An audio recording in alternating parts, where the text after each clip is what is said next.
भाइयों को मैं विमल आप सभी का अपने परिवार आरबी स्टडी IQ में हार्दिक स्वागत करता हूं। दोस्तों आज हम करने वाले हैं एयरफोर्स के लिए कॉम्प्लेक्स नंबर। ठीक है, वो हमारी क्लास 2 यानी पार्ट 2 है। इसमें आज हम सारा का सारा यानी एक तरीके से जो हमारी थ्योरेटिकल पोर्शन है, ठीक है, जो कॉन्सेप्ट है वो सारे सारे क्लियर हो जाएंगे। और कल यानी कल वाली जो वीडियो नेक्स्ट वीडियो डलेगी पार्ट 3, उसमें टॉप 20 क्वेश्चन करेंगे। ठीक है, और कोशिश करते हैं आज भी एक दो क्वेश्चन कराने की कोशिश करते हैं। ठीक है, तो चलो सबसे पहले कॉन्सेप्ट स्टार्ट करते हैं। ठीक है, क्योंकि ज़्यादा टाइम बर्बाद नहीं करते हैं। तो इसमें आपको मैंने एक चीज़ आपको शायद याद हो, मैंने आपको बता दिया था कि जो हमारा कॉम्प्लेक्स नंबर होता है वो किसकी फॉर्म में होता है, Z equal to A plus I B. ठीक है, इस वाले को बोलते हैं रियल पार्ट बोलते हैं, इस वाले को क्या बोलते हैं, इमेजिनरी पार्ट। ठीक है, यानी इस वाले पोर्शन को रियल पार्ट, इस वाले को इमेजिनरी पार्ट। ठीक है, और जो ए एंड बी जो संख्या होती है वो हमारी दोनों ही दोनों कैसी संख्या होती है, रियल नंबर। ठीक है, यानी कोई ना कोई हमारी वास्तविक संख्या होती हैं ये दोनों। ठीक है, और जो आई होता है उसे यानी जो हमारा आई होता है जिसके साथ आई लग जाता है, ठीक, उसे बोल देते हैं हम काल्पनिक संख्या, यानी हम जिसकी कल्पना कर सकते हैं। जैसे अंडर रूट के अंदर जैसे -5। ठीक है, अंडर रूट के अंदर कितना -5 जो हमें क्या होती है, यानी हमें रियलिटी में ये संख्या नहीं होती, लेकिन हम क्या कर लेते हैं, इसकी कल्पना की होती होगी तो उसे लेके भी हमने क्या अपना एक मेथड बना लिया कैलकुलेशन के लिए। ठीक है, अब देखो मैंने आपको वैसे बता भी दिया था, तब भी मैं जल्दी जल्दी से रिपीट कर दे रहा हूँ एक बार। ठीक है, यानी अगर मुझे मॉड जेड इसका पूछा जाए, मॉड जेड मुझे पूछ लिया जाए तो क्या हो जाएगा इसका, under root real part of Z, ठीक है, इसका square plus imaginary part of Z का स्क्वायर। ठीक है, या फिर हम ये कह सकते हैं Z equal to A square plus B square, A square plus B square. ठीक है, अगर ये क्या होता है हमारा मॉड जेड, ये मॉड जेड अगर मुझे पूछा जाए, कोई संख्या दे दी जाए, ठीक है, उसका मॉड जेड पूछ लिया है तो हम निकाल लेंगे। अगर मुझे उसका, ठीक है, इसे आर से भी डिनोट करते हैं हम, आर से, ठीक है, आर से भी डिनोट कर देते हैं। अब यहाँ पे अगर मुझे पूछ लिया जाए आर्ग्यूमेंट ऑफ जेड, ठीक है, आर्ग्यूमेंट ऑफ जेड, आर्ग्यूमेंट क्या होता है, हमारा एंगल होता है। ठीक है, अगर जैसे सपोज दैट ये इस तरीके से हमारी एक्सिस दे रखी है, ठीक है, इनके बीच में जो हमारा एंगल होगा, ठीक है, थीटा, उसे बोल देते हैं आर्ग्यूमेंट। ठीक है, तो यानी आर्ग्यूमेंट क्या, आर्ग्यूमेंट जेड इक्वल टू क्या हो जाता है हमारा tan इनवर्स यानी बी अपॉन ए, tan इनवर्स बी अपॉन ए, वो किसके अंदर, मॉड के अंदर। ठीक है, तो ये हमारा क्या हो गया आर्ग्यूमेंट। अब बात आती है tan इनवर्स, ठीक है, मल्टीप्लीकेटिव इनवर्स, वो कैसे निकालते हैं, तो उसके लिए भी मैंने फॉर्मूला बता दिया था आपको, यानी जेड इनवर्स जिसे बोलते हैं क्या, जेड इनवर्स इक्वल टू क्या होता है, Z bar upon mod Z का स्क्वायर। ठीक है, ये हमारा क्या होता है, मल्टीप्लीकेटिव इनवर्स, ये भी मैंने बता दिया था आपको। ठीक है, अब बात आती है कॉम्प्लेक्स नंबर, यानी इसमें और हमारा ये हमारे 3 पार्ट जो होते हैं वो मेन होते हैं। उसके बाद मैंने अभी आपको नहीं बताया था, ठीक है, कुछ चीज़ें और रह गई थी, जैसे एडिशन वगैरह। मैंने एडिशन जैसे पूछ लिया जाए, ठीक है, एडिशन तो क्या करते हैं एडिशन में, यानी जो हमारी रियल संख्या होती हैं, ठीक है, real part of Z1 plus real part of Z2, यानी हम कह सकते हैं कि जो हमारी रियल संख्या होती हैं वही आपस में जुड़ती हैं, प्लस इमेजिनरी संख्या जो होती हैं वो आपस में जुड़ जाती हैं। ठीक है, ऐसे इसी तरीके से हम कहें इसका सब्स्टिट्यूशन, यानी इनका डिफरेंस अंतर कर लेते हैं। ठीक है, अब बात आती है इसका कॉन्जुगेट कैसे निकालते हैं। ठीक है, इसका कॉन्जुगेट भी, क्योंकि बहुत से बच्चे नहीं होंगे जिन्हें पता हो। ठीक है, तो अगर जैसे सपोज दैट मुझे जेड इक्वल टू दे रखा है 2 + 3 आई, अब मुझे जेड बार चाहिए। ठीक है, जेड बार को क्या बोल देते हैं, ऐसे हिंदी में तो बोलते हैं संयुग्मी, ठीक है, संयुग्मी, लेकिन इंग्लिश में बोलते हैं कॉन्जुगेट। ठीक है, क्या, कॉन्जुगेट, यानी जेड बार इक्वल टू, देखो यहाँ पे अगर प्लस चिन्ह दे रखा है तो कॉन्जुगेट निकालेंगे तो किसका हो जाएगा, माइनस का हो जाएगा। ठीक है, अगर यहाँ माइनस दे रखा होता तो ये किसका हो जाता, प्लस का हो जाता। ठीक है, कुछ नहीं, संख्या वही रहती, सिर्फ इसका चिन्ह बदल जाता है जो आई के साथ होता है। ठीक है, अगर आप कहो कि सर जेड इक्वल टू दे रखा मुझे -2 + 3i, इसका अगर कॉन्जुगेट निकालें, फिर दो इसका कॉन्जुगेट यानी जेड बार निकालें तो कितना हो जाएगा, -2। ठीक है, आप कहोगे सर इसका भी चिन्ह बदल दो, 2 -3i कर दो। ठीक है, तो ये क्या हो जाएगा हमारा, गलत हो जाएगा। रियल पार्ट का चिन्ह नहीं बदलते हैं, सिर्फ बदलते हैं तो किसका, इमेजिनरी पार्ट का। ठीक है, कितना हो जाएगा, 2 - 3i, और ये माइनस चल रहा था, -2 - 3i। ठीक है, तो ये हमारा क्या हो जाएगा, इसका कॉन्जुगेट हो जाएगा। अब बात करते हैं नेक्स्ट, ठीक है, यानी प्रॉपर्टी ऑफ कॉन्जुगेट, यानी इसकी प्रॉपर्टी देख लेते हैं। जो हमारा सेगमी होता है उसकी जो इसकी प्रॉपर्टी होती है वो क्या होती है, ठीक है। देखो, अगर मुझे कोई संख्या दे रखी है जेड, ठीक है, और मुझे उसका निकालना है क्या, जेड बार। अगर जो हमें संख्या दे रखी जेड बार, उसका अगर रिटर्न से हम जेड बार निकाल लें तो वो संख्या हमें रिटर्न खुद से लौट के आ जाती है। जैसे मुझे जेड इक्वल टू दे रखा है 2 + 3i, ठीक है, मैंने निकाला जेड बार, तो कितना लेगा, 2 - का 3i, ठीक है। अब जेड बार का मैंने रिटर्न बार निकाली है, तो देखो ये माइनस था तो ये किसका हो जाए, 2 + 3i। अब देखो 2 + 3i किसकी वैल्यू थी, तो जेड बार की, तो जेड बार इक्वल टू कितना हो गया, जेड। तो ये हमारा क्या हो गया, ठीक है, ये फर्स्ट प्रॉपर्टी हो गई। या फिर हम इसे, चलो वो आगे बताते हैं, ठीक है। और जो सेकंड प्रॉपर्टी होती है, जो हमारी जो इंपॉर्टेंट है, केवल मैं वही प्रॉपर्टी बता रहा हूँ, ठीक है, और जो आपके काम की नहीं, ज्यादा उन पे ज्यादा फोकस नहीं। अगर मैं जो हमारा कॉम्प्लेक्स नंबर दे रखा है जेड, ठीक है, और उसका कॉन्जुगेट, उन दोनों का मल्टीप्लाई करें, ठीक है, उसके संयुग्मी का मल्टीप्लाई करें, तो हमेशा क्या होता है, मॉड जेड स्क्वायर, ठीक है। या फिर हम ये कह सकते हैं अंडर रूट, ठीक है, अंडर रूट तो नहीं कहेंगे, यानी कहेंगे रियल पार्ट का स्क्वायर, ठीक है, रियल पार्ट ऑफ जेड का square plus imaginary part of Z का स्क्वायर, ठीक है, यानी रियल पार्ट का स्क्वायर प्लस इमेजिनरी पार्ट का स्क्वायर। तो ये एक बात हम कह सकते हैं, ठीक है। अब अगर देखो, अगर मुझे ये दे रखा हो कि रियल पार्ट अगर जो दे रखा है, जैसे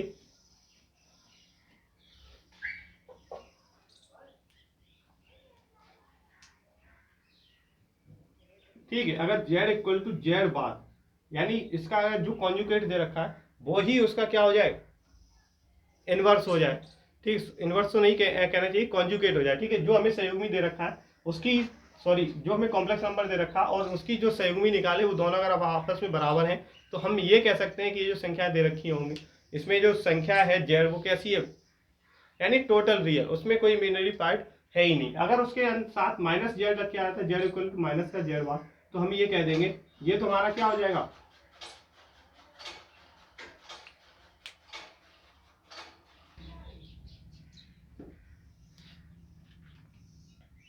ठीक है, यानी जेड अगर दे रखा हो जेड बार के इक्वल, तो ये वाला जो होगा वो टोटल क्या होगा, रियल पार्ट होगा, ठीक है। अगर इसमें जेड इक्वल टू माइनस का जेड बार हो जाता है, तो यहाँ पे जो संख्या जो दे रखी होगी जेड की, वो कैसी होगी, इमेजिनरी, ठीक है, उसमें केवल इमेजिनरी भाग होगा, इस वाले में केवल क्या होगा, हमारा रियल पार्ट होगा, ठीक है।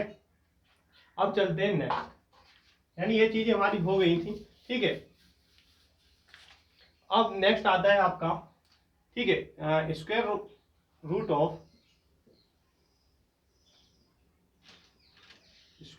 ऑफ कॉम्प्लेक्स नंबर,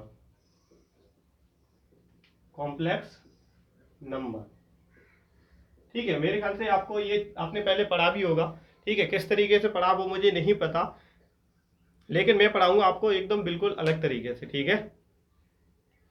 अब देखो यहाँ पे तुम्हें स्क्वायर रूट निकालना है, कोई कॉम्प्लेक्स नंबर इस तरीके से दे दिया जाएगा कि कॉम्प्लेक्स नंबर कोई दे दिया गया, जैसे सपोज जेड इक्वल टू दे दिया है 2 + 3i, ठीक है, 2 + 3i। अब वो ये पूछेगा कि कॉम्प्लेक्स नंबर का वर्गमूल ज्ञात करो, ठीक है, हिंदी में लिखेगा वर्गमूल ज्ञात करो, इंग्लिश में लिख दे find the square root of complex number 2 + 3i, ठीक है। तो हम कैसे निकालेंगे, यानी हमें सीधे देखो, एक प्रोसेस क्या होती है कि हम पूरा बेसिक करके जाए, ठीक है, पूरा यानी हर तरीके का मतलब शुरू से लेके एंड तक कोई भी उसका पॉइंट ना छूटे, ठीक है। यानी एक तरीके मेथड बोले कि हम जो अभी तक इंटर में पढ़ रहे थे या हम फर्स्ट ईयर इंटर में जो मेथड पढ़ रहे थे उनसे करें, ठीक है। लेकिन उन मेथड से करने के लिए हमारे पास काफ़ी टाइम होना चाहिए, लेकिन जो हमारे पास होता नहीं है, क्योंकि वहाँ ढेर सारे क्वेश्चन होते हैं, अगर आ जाते हैं तो इस क्वेश्चन को लेके थोड़ी ना बैठे रहेंगे, ठीक है। तो हम कैसे करते हैं, यानी डायरेक्ट कैसे करेंगे, तो सबसे पहले क्या करना है, यानी जो हमें ये दे रखा है उसका हम क्या निकाल लेंगे, मॉड जेड, ठीक है। तो मॉड जेड कैसे निकाल लेंगे, यानी 2 का स्क्वायर प्लस अंडर रूट, ठीक है, यानी मॉड जेड का स्क्वायर, ठीक है, सॉरी मॉड जेड का स्क्वायर निकालेंगे, तो यहाँ से देखो कितना हो गया, under root, sorry mod Z ही निकालेंगे, स्क्वायर गलती से हो गया, ठीक है, मॉड जेड, तो 2 का स्क्वायर प्लस 3 का स्क्वायर कितना हो गया, यानी 3 का स्क्वायर। ठीक है, तो यहाँ से कितना हो जाएगा, अंडर रूट कितना 4 प्लस कितना हो गया, और ये 9, तो कितना हो गया अंडर रूट के अंदर कितना 13। ठीक है, तो हम क्या करेंगे, यानी इस तरीके से हम क्या निकालेंगे, उसका पहले मॉड निकालेंगे। ठीक है, मॉड निकालने के बाद हम क्या फॉर्मूला लगाएंगे वो देखते हैं। ठीक है, देखो अगर हमें कॉम्प्लेक्स नंबर कोई जेड दे रखा है, ठीक है, उसका अगर मुझे वर्गमूल पूछा जाता है तो हम क्या करेंगे, यानी अंडर रूट जेड का अगर वर्गमूल पूछा गया तो हम क्या करेंगे, यानी प्लस माइनस का लगाएंगे।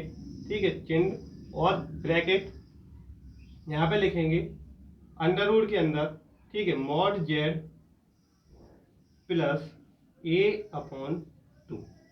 ठीक है, अंडर रूट के अंदर mod Z plus A upon 2 plus under root mod Z plus A upon, sorry minus का ए, उधर प्लस का ए होता है, इधर माइनस का ए अपॉन 2। ठीक है, और इनटू आई।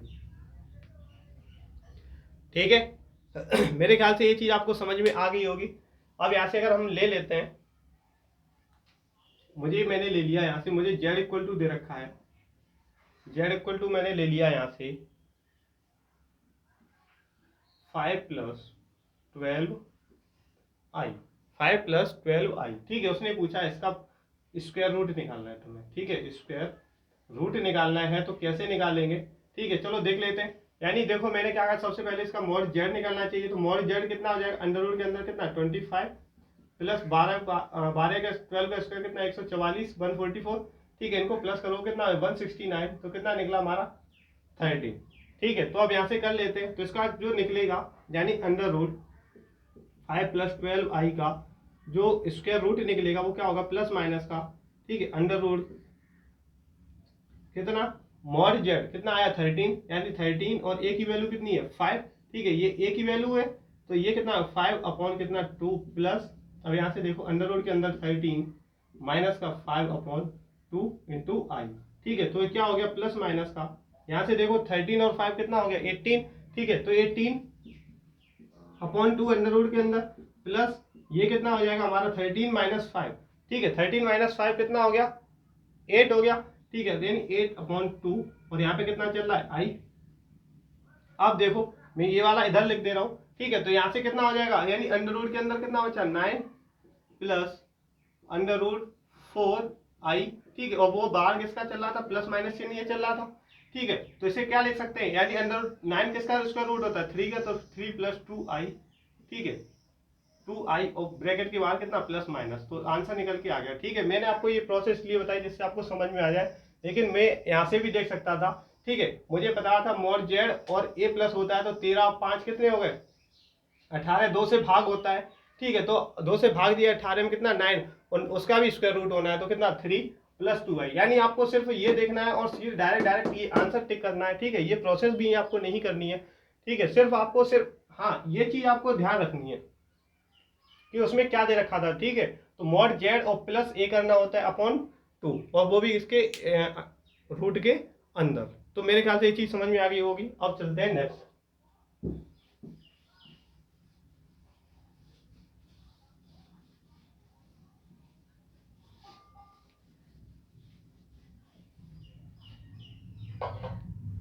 ठीक है, अब देखो एक और आती है इसमें पोलर फॉर्म।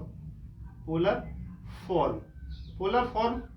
ठीक है, polar form Z equal to क्या होती है हमारी आर ब्रैकेट के अंदर कॉस थीटा प्लस का I sine theta. Z equal to R cos theta plus I sine theta. यहाँ पे जो आर होता है वो क्या होता है हमारा मॉड जेड होता है, और जो थीटा थीटा होता है वो हमारा क्या होता है आर्गुमेंट ऑफ किसका जेड, आर्गुमेंट ऑफ जेड।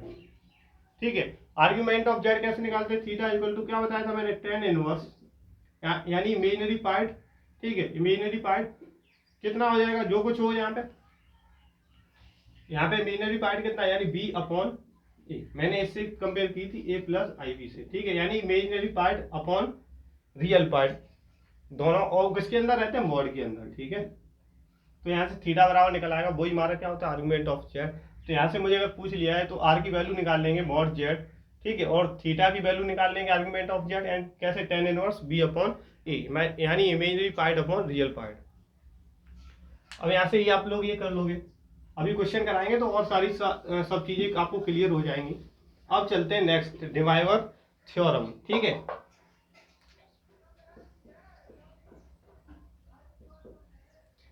इसे बोलते हैं डिवाइवर थ्योरम।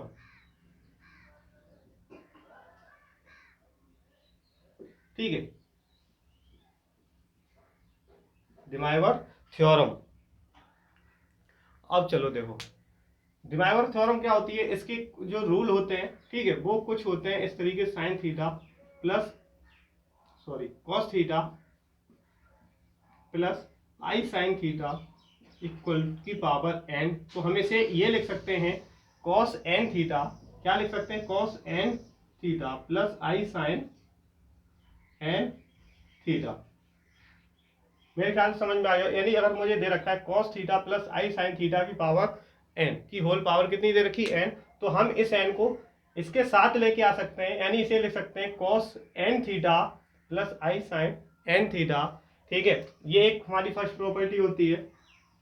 अब इसे देख लेते हैं, जैसे मुझे अगर ये दे रखा है cos pi by 3 plus I sine pi by 3, ठीक है, कि पावर दे रखा है 2। तो अब आपको ये पूछा जाए कि इस इक्वेशन को सॉल्व करो। एक तरीका क्या है, इसका स्क्वायर करो। ठीक है, स्क्वायर करोगे तो आपको टाइम लगेगा, जो कि हमें इतना टाइम हमारे पास होता नहीं है। ठीक है, तो यहाँ से क्या करेंगे, इसकी पावर 2 है वो कहाँ लेके आ जाएंगे यहाँ, यानी तो कितना हो जाएगा cos 2 पाई अपॉन 3 प्लस आई साइन 2 पाई अपॉन 3, यानी ये 2n जो था वो कहाँ आ गया, इसके साथ थीटा के साथ, वही तो मैंने कहा था n थीटा, यानी 2 पाई ये हमारा थीटा था। ठीक है, और 2 कहाँ आ गया, इसके पास में आ गया, तो यहाँ से हो जाएगा cos 2 पाई अपॉन 3 प्लस आई साइन कितना 2 पाई अपॉन 3। ठीक है, और 2 पाई अपॉन 3 की वैल्यू लगा देंगे तो हमारा आंसर निकल के आ जाएगा।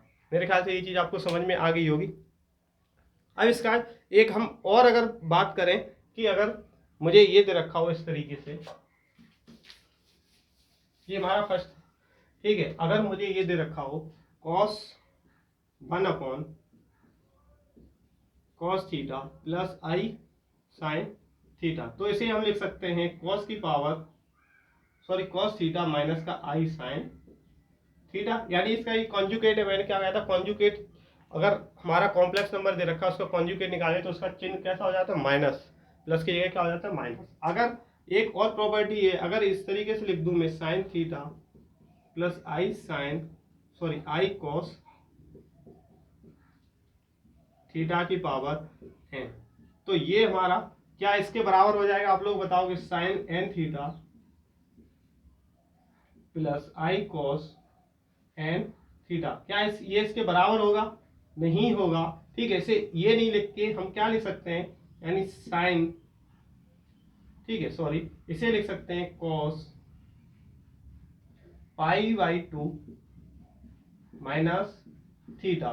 ठीक है, एन साइन थीटा को क्या लिख सकते हैं, cos pi by 2 minus theta, cos pi by 2 minus theta क्या होता है, साइन थीटा, और इस ये जो एन चल रहा था वो एन आगे आ जाएगा। ठीक है, plus I sine n pi by 2 minus का थीटा। ठीक है, तो इसे हम ये लिखेंगे। अगर एक और प्रॉपर्टी होती है इसकी, अगर क्या हम इसको ये लिख सकते हैं, मुझे दे दिया जाए अगर cos थीटा प्लस आई साइन फाई की पावर होल पावर n, तो इसे क्या हम ये लिख सकते हैं, cos की पावर n थीटा प्लस आई साइन की power cos n theta plus आई साइन n फाई। क्या इसे लिख सकते हैं, नहीं लिख सकते, ये इसके बराबर नहीं हो सकता। ठीक है, ये कब लगता है, जब दोनों के एंगल कैसे दे रखे हो, इक्वल दे रखे हो, तभी ये जाके लगेगा, अदरवाइज हम नहीं लगा सकते इसे। तो मेरे ख्याल से ये चीज आपको समझ में आ गई होगी, डिवाइवर थ्योरम, जो कि आपका यहाँ से क्वेश्चन पूछ लिया जाता है। उसके बाद आता है आपका क्यूब रूट्स ऑफ यूनिटी। ठीक है, cube roots of unity, cube roots of unity. अब इसमें देखो क्यूब रूट्स ऑफ यूनिटी, इसमें जो हमारे वैल्यू होती है उन्हें सीधे याद रखो, यानी x बराबर एक आती है 1 और सेकेंड आती है हमारी -1 प्लस आई अंडर रूट 3 अपॉन 2, और एक होती है -1 माइनस आई अंडर रूट 3 अपॉन 2। ठीक है, यानी क्यूब रूट्स ऑफ यूनिटी, जिसे बोलते हैं इकाई के घनमूल। इसमें के जो रूट होते हैं वो एक रूट तो हमारा कैसा होता है, वास्तविक होता है यानी रियल होता है, ठीक है, और इसके जो दो ये रूट होते हैं वो कैसे होते हैं, इमेजनरी, ठीक है, इमेजनरी। ये दोनों के दोनों कैसे होते हैं, इमेजनरी। इसे बोल देते हैं, एक को बोलते हैं ओमेगा बराबर और एक को बोल देते हैं ओमेगा स्क्वायर बराबर, ठीक है, ओमेगा ओमेगा स्क्वायर, और ये होता है ओमेगा क्यू, यानी ये हमारे क्या होते हैं, इकाई के घनमूल। एक चीज और यहाँ से, अगर ओमेगा की पावर 3 दे रखा हो तो इसकी वैल्यू कितनी होती है, 1 होती है, या फिर हम ये कहें 1 प्लस ओमेगा स्क्वायर की वैल्यू कितनी होती है, 0, ठीक है, ये 0 के बराबर होती है। तो ये दोनों चीजें भी आपको याद रखनी चाहिए और ये काफी इंपॉर्टेंट है, क्योंकि यहाँ से क्वेश्चन सीधे सीधे आपको पूछ लिए जाते हैं, ठीक है।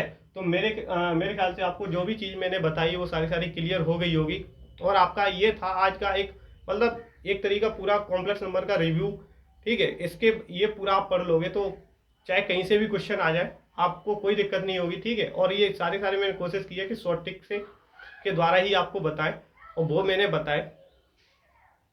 तो हमारी वीडियो कैसी लगी, अगर हमारी वीडियो पसंद आई हो तो वीडियो को लाइक कर दो और वीडियो को शेयर कर दो जो भी आपके दोस्त वगैरह, ठीक है, या अपने जो आपके फेसबुक या व्हाट्सएप ग्रुप है उनमें वीडियो को शेयर कर दो। और वीडियो कैसी लगी कमेंट बॉक्स में कमेंट करके जरूर बताएं। अगर कोई भी आपको किसी भी मतलब वर्ड या जो मैंने पढ़ा उसमें दिक्कत हो रही है, अगर उसमें कोई भी दिक्कत है तो कमेंट बॉक्स में कमेंट करके हम बता सकते हैं, उसका मैं सॉल्यूशन नेक्स्ट वीडियो में या आपको कमेंट बॉक्स के उसमें जरूर दूंगा, ठीक है। तो मिलते हैं नेक्स्ट वीडियो में, तब तक जय हिंद जय भारत।